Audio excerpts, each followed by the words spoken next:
Welcome to Bala cars. இப்போ நீங்கள் பார்க்க போகிற கார் பார்த்தீங்கன்னா மாருதி சுசுக்கியில் ரிட்ஸு அப்படிங்கிற காரை பற்றி தான் பார்க்க போகிறோம். வாங்க வீடியோக்குள்ளே போகலாம். கார் பார்த்தீங்கன்னா மாருதி சுசுக்கியில் ரிட்ஸு. இந்த வண்டியோட மாடல் பார்த்தீங்கன்னா 2010 மாடல். இதோட வேரியன்ட் பார்த்தீங்கன்னா ZXi ABS வந்துடும். ஓனர் பார்த்தீங்கன்னா ஒரு ஓனர் வரும்ன்ருக்காங்க. இது ஒரு பெட்ரோல் வண்டி தான். கிலோமீட்டர் பார்த்தீங்கன்னா 90,500 கிலோமீட்டர் ரன்னிங் ஆகிருக்கு. கம்பெனி சர்வீஸ் கடவோட வண்டி வரும்ன்ருக்காங்க. இதுக்கு இன்சூரன்ஸ்னு பார்த்தீங்கன்னா 9/7/2029 வரைக்கும் இன்சூரன்ஸ் எடுத்து வச்சுருக்காங்க. காரோட ப்ரைஸ் என்ன சொல்கிறாங்கன்னா 3,25,000 சொல்கிறாங்க. ரேட்டு குறைக்க முடியும்னு சொல்லியிருக்காங்க. குறைச்சி பேசி இந்த காரை பண்ணிக்கலாம்னு சொல்லியிருக்காங்க.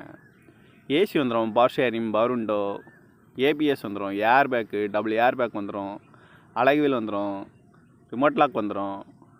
சீட் கவர்லாம் பார்த்தீங்கன்னா நியூ கார் தான் போட்டிருக்கு. கார் பார்க்க முடியும் பார்த்தீங்கன்னா தர்சன் கார்ஸ் ஈரோடு அப்படிங்கிற இடத்துல தான் அந்த கார் பார்க்க முடியும். TN07 PK